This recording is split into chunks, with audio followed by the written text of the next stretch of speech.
Fala pessoal, o programa Tá Ligado começando e hoje vamos embarcar no mundo dos desenhos animados com grandes clássicos, como por exemplo a Corrida Maluca, Scooby-Doo, Pica-Pau, Popeye e muito mais. Então, não sai daí porque o programa Tá Ligado está começando, roda a vinheta.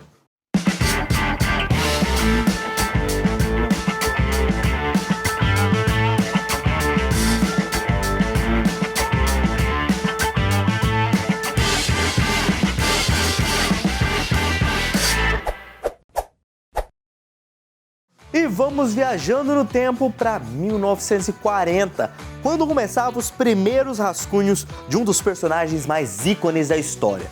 Adivinha comigo aí, ele tem um tupete vermelho, um bico amarelo e é famoso pelas traquinagens e confusões. Estou falando de Pica-Pau, é isso mesmo. Vamos viajar no tempo e conhecer a história desse grande personagem. Roda aí.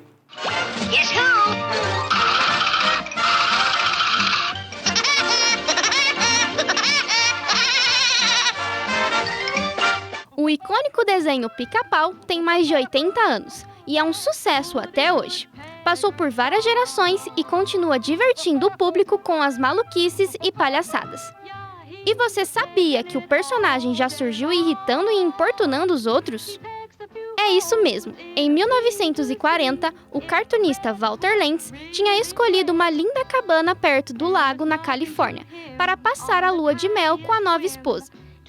Mas os pombinhos foram interrompidos por uma batida no telhado que irritou eles a noite toda.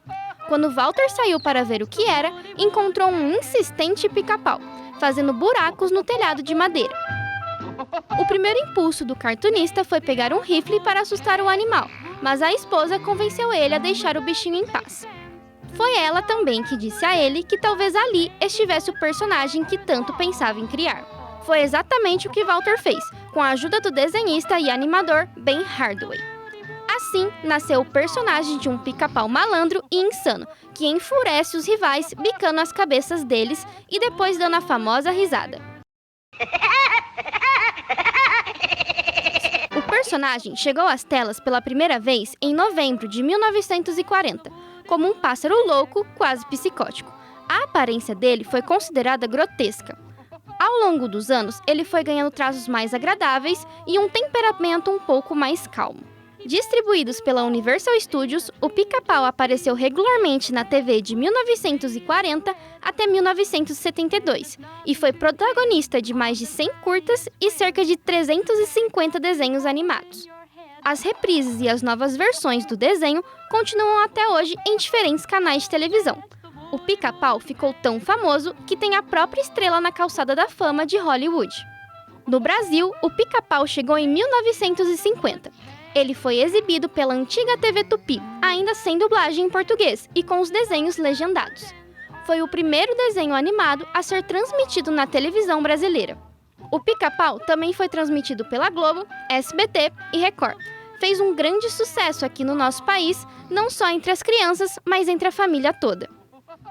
E em 2017 foi lançado o live action Pica-Pau, o filme, que acompanha um casal determinado a construir uma mansão na floresta e lucrar com a venda. Mas o icônico Pica-Pau também mora no terreno e não pretende deixar o casal em paz. Uma curiosidade é que o longa chegou primeiro nos cinemas brasileiros, para depois ser lançado mundialmente. Uma prova de que o Pica-Pau é o pássaro mais querido do Brasil.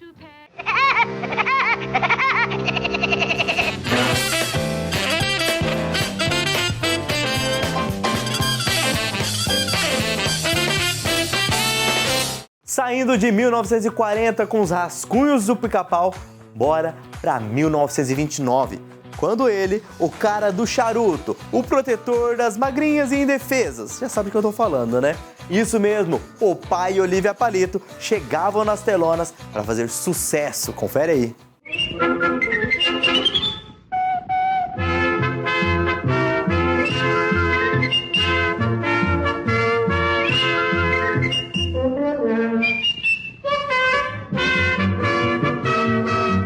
O marinheiro apareceu pela primeira vez em 1929, quando o talentoso cartunista Elzie Crisley deu vida a um dos personagens mais memoráveis da cultura.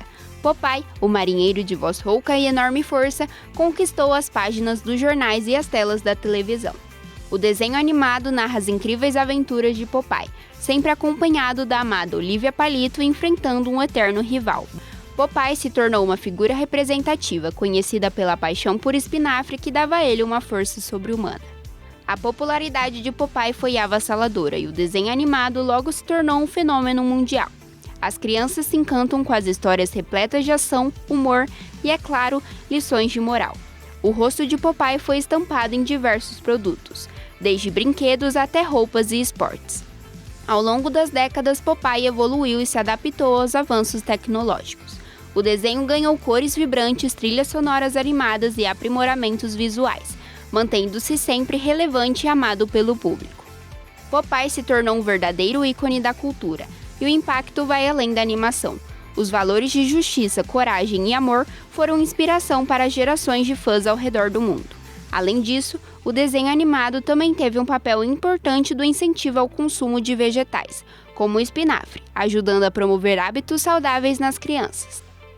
Hoje mesmo, depois de tantos anos, Popeye segue encantando novas gerações. O legado se estende por diversas formas de mídia, desde remakes cinematográficos até videogames. A história do marinheiro faz com que a gente se lembre da importância da perseverança e do amor verdadeiro. Se os personagens de desenho animado envelhecessem como acontece na vida real, Popeye não teria tantos músculos nem a mesma força de antigamente, mesmo comendo muitas latas de espinafre. Ele não é o primeiro personagem a passar dos 80 anos. Além dele, Mickey, Pateta, Tarzan e outros heróis da ficção já estão velhinhos.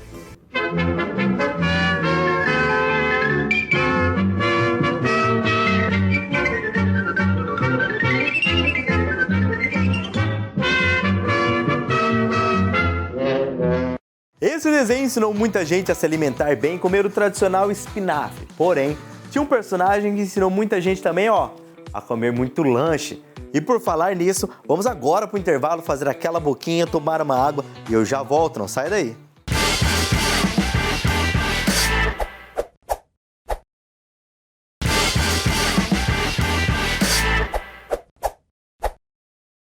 Estamos de volta e voltando já com ela, Hanna-Barbera, que foi responsável por grandes clássicos dos desenhos animados na década de 70, 80, 90 e aí por diante. Já sabe quem eu vou falar agora, escuta aí.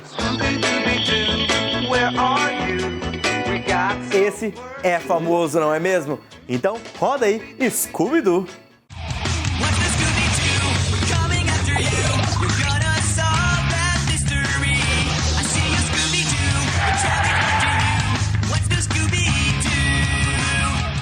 Scobert Cornelius Doo é o mais famoso dogger alemão das telinhas. Ele protagonista o aclamado Scooby-Doo, acompanhado da Turma do Mistério, com Salsicha como melhor amigo e os jovens Velma, Daphne e Fred. Com um tom de humor, a turma resolve os mais diversos e macabros mistérios, usando elaboradas armadilhas, capturando monstros e fantasmas, que sempre são pessoas fantasiadas. Além disso, eles são famosos por viajar o mundo com a inconfundível Máquina do Mistério.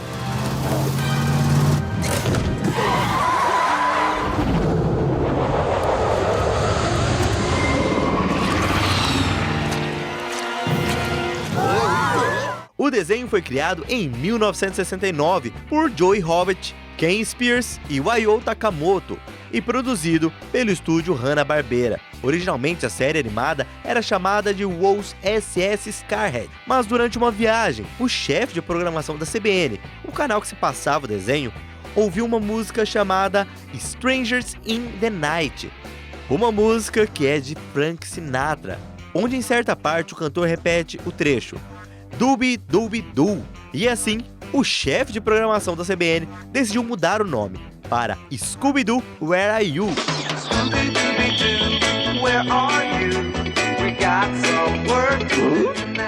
Scooby-Doo é o segundo desenho norte-americano com maior quantidade de episódios, ficando atrás apenas de Os Simpsons.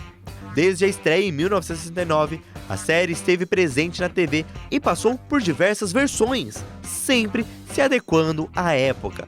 Durante os 54 anos de produção, a série contou com diversas aparições especiais, como por exemplo a família Addams. Esse cara nos guiando, onde foi que eu já vi a cara dele? Provavelmente em algum pesadelo.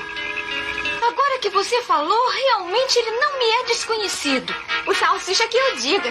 Além deles, tivemos também bandas, lutadores e até mesmo os irmãos Winchester, da série Sobrenatural.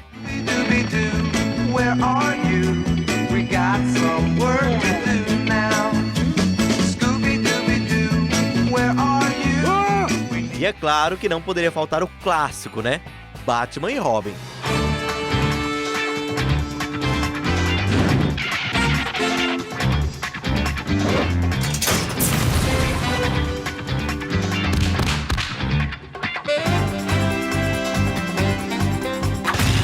E você sabia que no início Scooby-Doo ele era para ser um desenho com vilões verdadeiros?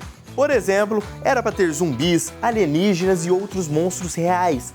O problema é que na época a produtora Hanna-Barbera achou que isso poderia assustar as pessoas. E daí decidiu colocar os criminosos no lugar fantasiados. E foi esse toque, esse pequeno start, que fez o grande sucesso de Scooby-Doo. Pouco tempo depois do lançamento, outros desenhos surgiram, como por exemplo o Tubarão e outros que seguem essa mesma linha. Um grupo de jovens e um animal aí falante, ou um animal para poder ajudar nessas investigações. Só que nem todos fizeram um grande sucesso que o Scooby-Doo fez e faz até os dias atuais. E agora, falando ainda em um cachorrinho, que diferente do Scooby-Doo, que tem um pouquinho aí de valentia e coragem, ou só seguia pelo estômago mesmo, vamos falar dele, Coragem, o cão covarde, que de coragem não tem absolutamente nada.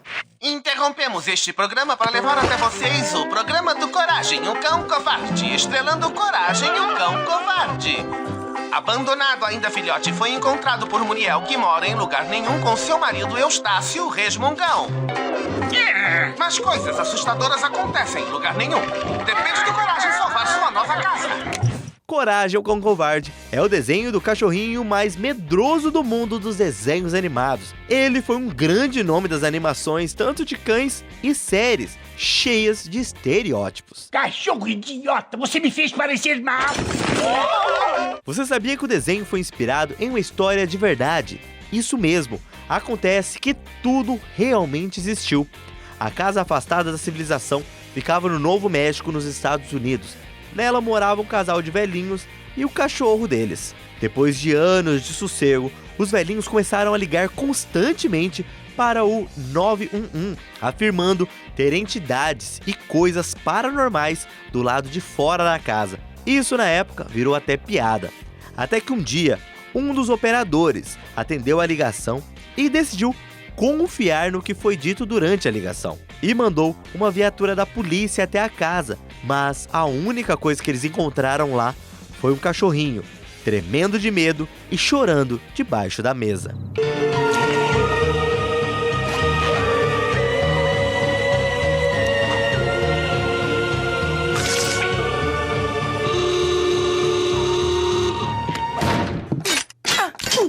Além disso, uma das teorias é que Eustácio, um dos velhinhos do casal, foi inspirado em um serial killer. Pois é o jeitão dele, muito estranho, que dá a entender isso. Mas essa parte nunca foi confirmada pelos criadores do desenho, mas também nunca foi negada. Outra teoria é que o lugar nenhum, o local onde a casa fica, está na verdade na área 51. Isso porque vários episódios aparecem alienígenas e até militares no local.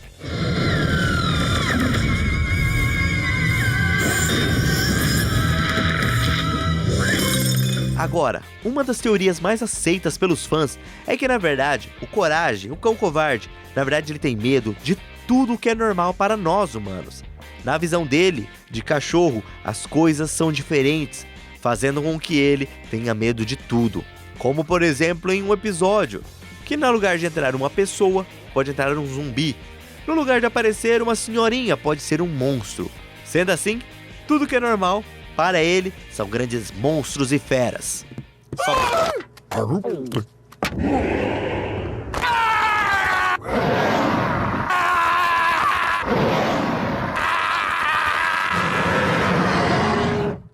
Agora, sem mais teorias, vamos falar dos fatos verdadeiros. Os nomes dos dois velhinhos, Eustácio e Muriel, foram inspirados em Chandler Muriel e Rosa Eustácio da série Friends. Outro fato curioso é que no episódio piloto, que estreou na TV em 1996, já concorreu ao Oscar, indicado como o melhor curta de animação, mas infelizmente ele perdeu a estatueta para um concorrente.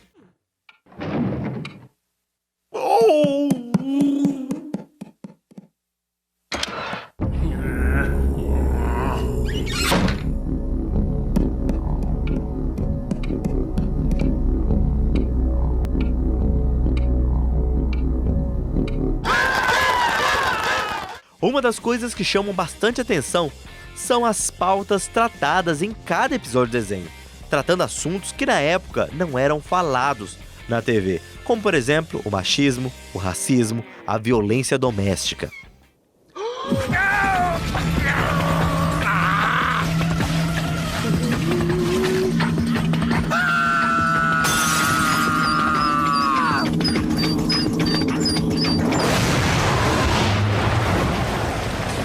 Outro fato curioso é que, com o passar dos tempos, a fala do cãozinho foi diminuindo e começando a se tornar mais passageira, fazendo com que ele se expressasse através de gritos, grunhidos, reações caricatas.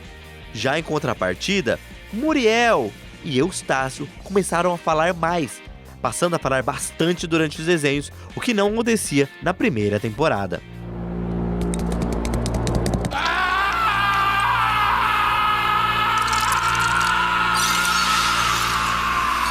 Coragem, o Cão Covarde foi a série que mais fez referências ao terror dos cinemas.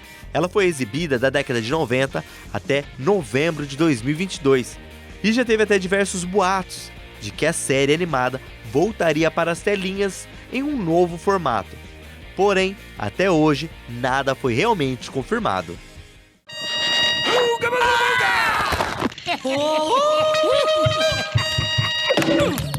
E ainda continuando com os clássicos de Hanna-Barbera, agora é a vez a gente falar dessa corrida que é o bicho. E é um exemplo de que realmente a trapaça não leva a lugar nenhum. Estou falando, é claro, de A Corrida Maluca. Aqui estão agora os volantes mais birutas do mundo para realizar mais uma Corrida Maluca, numa disputa pelo título de volante mais biruta do mundo. A Corrida Maluca foi um dos desenhos mais criativos e conhecidos que surgiram na década de 60. A inspiração veio do filme A Corrida do Século, de 1965, onde teve a participação de Natalie Wood, que logo se tornaria a Penélope Charmosa. Penélope Charmosa e sua grande fortuna correm em eterno perigo com seu traiçoeiro Dr. Sylvester Soluço, que sem ela saber é na verdade Tião Gavião. O desenho foi criado e pensado no sucesso que a Fórmula 1 tinha conseguido pelo mundo e em comemoração aos 20 anos do esporte. O desenho mostrava uma corrida entre 11 carros. Uma narração anunciava logo no início que os competidores eram birutas e estavam a bordo de máquinas malucas e diferentes. A série animada foi produzida nos Estados Unidos e chegou ao Brasil em 1969. Foi exibida em várias emissoras do país. No começo, o desenho era para ser apenas um jogo de apostas. A ideia era que os competidores iriam apostar para descobrir qual personagem ganharia a corrida. Depois, os criadores perceberam que seria melhor apenas um desenho animado do jeito tradicional. Eu voltei, meus palermas! Vamos dar a ele uma recepção com tapete vermelho. Sentiram a minha falta? Como nunca! A Corrida Maluca teve 34 episódios de 12 minutos cada, ou seja, em 7 horas é possível maratonar a série inteira. Cada episódio se passa em um lugar diferente da América do Norte. Uma das coisas legais da Corrida Maluca é que praticamente não havia regra nenhuma. Qualquer coisa era considerado um carro e podia participar. Até mesmo as trapaças eram liberadas. Inclusive, o desenho traz uma grande lição de vida sobre trapacear, mostrando Dick Vigarista, que é o maior vilão da animação. Ele pensa tanto em trapacear que esquece de ganhar a corrida, sem trapaça nenhuma. Para você ter uma ideia, todos os episódios que você for assistir, geralmente ele é quem está na frente ganhando, ou dá um jeitinho de chegar na frente, porém decide parar e tentar aquele jeitinho malandro, e aí já sabe, né? Dick Vigarista tem também a ajuda do companheiro Muttley, um cachorrinho que sempre cai na risada depois que ele se dá mal. Um fato interessante é que em todos os 11 carros participantes da corrida tem a letra H e B no começo da placa. Ela faz referência às iniciais do nome da produtora do desenho, que se chama Hanna-Barbera. A Corrida Maluca teve 3 jogos. O primeiro transformava o jogador no cachorro Muttley e mandava ele para as missões junto com o Dick Vigarista. O outro jogo da Corrida Maluca, todos os personagens estavam disponíveis para você poder escolher. E já o mais recente foi lançado em 2007 pela PlayStation.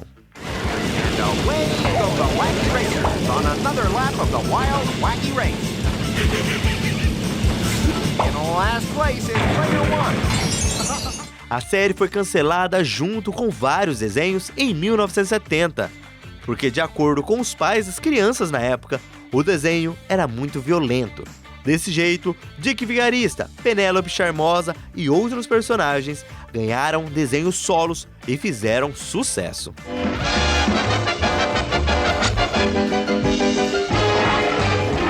E para matar a saudade dos desenhos, agora existe uma corrida maluca de verdade, feita por uma marca de energético.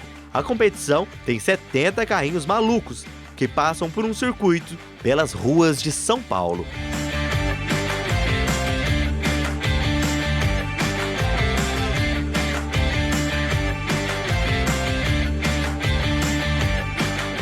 Gente, foi graças a esse desenho que muitos clássicos surgiram logo depois. E um deles, o ícone que nós vamos falar no próximo programa, é ela, a grande Penélope Charmosa.